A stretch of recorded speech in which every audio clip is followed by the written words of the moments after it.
Health problems are very, very real when you suffer being this family scapegoat. Now, mine were even compounded by basically being the family scapegoat at work, starting at age 27. And also even being compounded by at age 33, marrying into a family that was extremely dysfunctional with a narcissistic wife. So it was around 30 when I got hit with like 3 different diagnoses. Non-inflammatory arthritis in my hands and my ankles, and acid reflux and irritable bowel syndrome all at the same time. So that was an eye-opener. Now, that was also about a year after this boss started just reading me the riot act for sometimes 2 hours a day on the phone, to where, I was starting to have to take a lot of work home, and threatening to fire me. I eventually had to go over his head because he just would not stop. And the boss above him said, he has no ability to fire you. I don't even have ability to fire you, You have the union, but it's still, when I went over his head, it was just, he backed off, but it was just vehemently anger. And then sharing with the principal that had the utmost respect for me and my good work ethic and my ability to develop rapport with these poor blacks and Hispanics in the ghetto, and all these kids I worked with. So I was just establishing great rapport and reputation for myself, and he loved me. They have to buy time. They can either just take the time they're given, depending on how many special ed kids are at the school, or they can buy extra time. He bought like a whole 3 days a week of my time. And it's really expensive to buy time because they have to pay for your vision and your dental and your whole health plan. So they're spending a lot. They have to like you a lot to even buy 1 day a week. This guy was buying me 3 days a week, so I was at the school full time, 5 days a week. The guy loved me.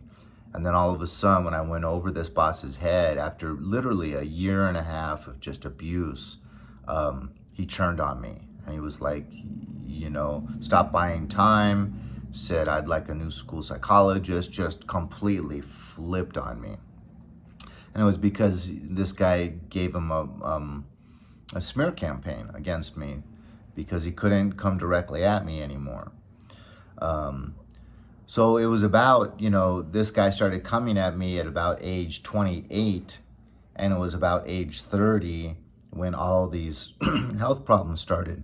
And then at age 32, I got carpal tunnel really bad in the left hand where it needed steroids to get over it.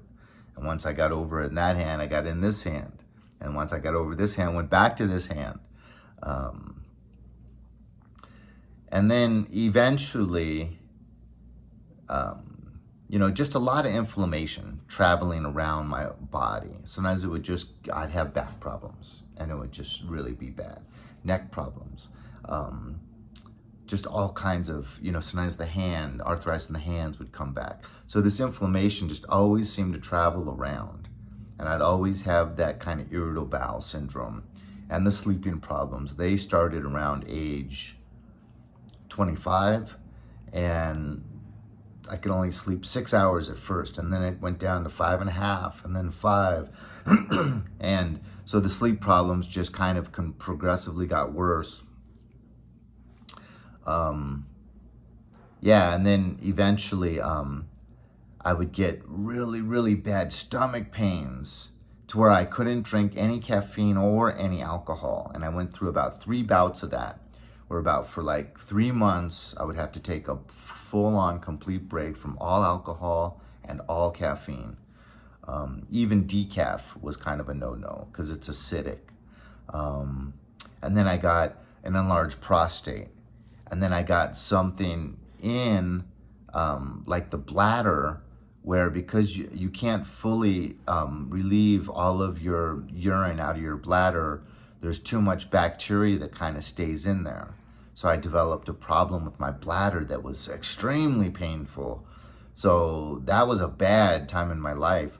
And then started having muscles rupture around 48. All, 2 torn hamstrings, 2 problems in my buttocks where the muscles cross over. Those were all diagnosed because my family likes to tease me and say it was all made up. Simply because the CAT scan couldn't find the muscles where it felt like my thighs had ruptured, the inner part of my legs, thighs had ruptured, and then even extreme pain in the bicep muscle and the chest, the pectoralis muscles, but none of that could be diagnosed.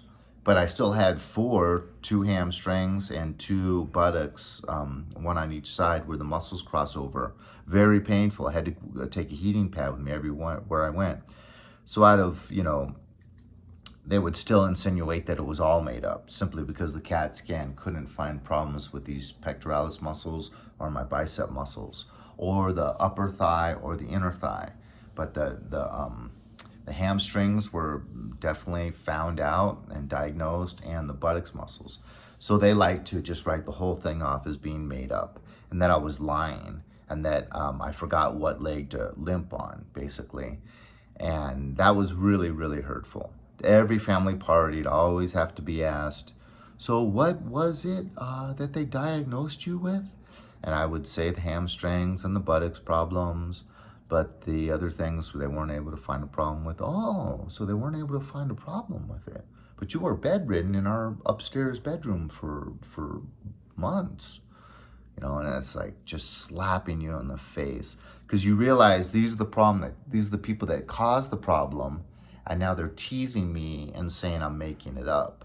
That's like double indemnity. That's like causing a wound and then rubbing salt in it. So that betrayal trauma, man, that's a bitch. Excuse my language, but the only thing I really deal with now is some of the hamstring problems where if I stretch regularly, some back pain, but I think that's from riding my motorcycle, and the sleeping problems, which sometimes they seem to improve, and then sometimes it seems like spiritual warfare because they seem to go really bad. Like I just have had 2 solid weeks of really bad sleeping problems, like as bad as they ever were. Not last night, but the night before, I pretty much couldn't sleep all night, and I went to bed tired, and I'm just tossing and churning all night long. But I think that was kind of stress related, just some of the issues I'm dealing with currently.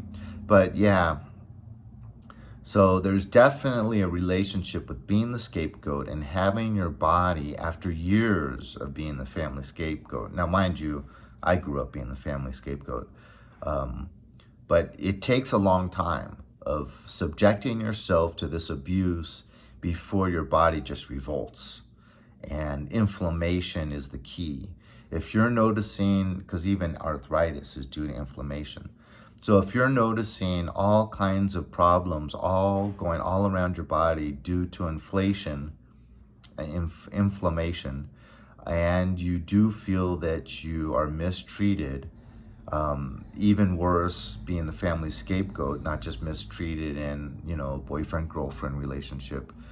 I see people that are dealing with just one relationship, just one girlfriend that they had for, a year or 2, and they have to heal from narcissism abuse. Yeah, try and being the family scapegoat your whole life, and then being family scapegoat at work, or the work scapegoat for 28 years, and then marrying into a narcissistic family.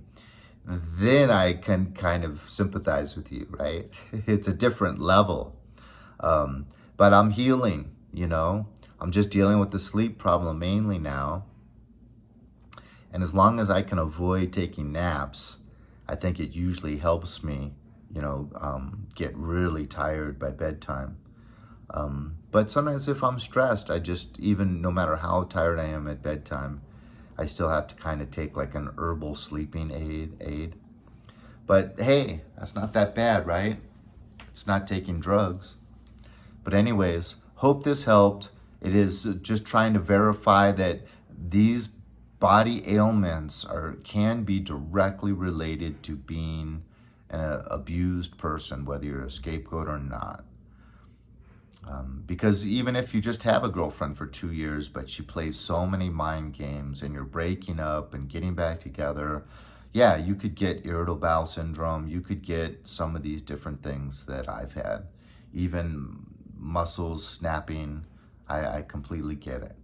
So leave a hit on the like button, leave a comment. If this resonated with you, please consider subscribing. God bless. I love you guys out there, and I hope everyone's healing as well as they can. Have a good day.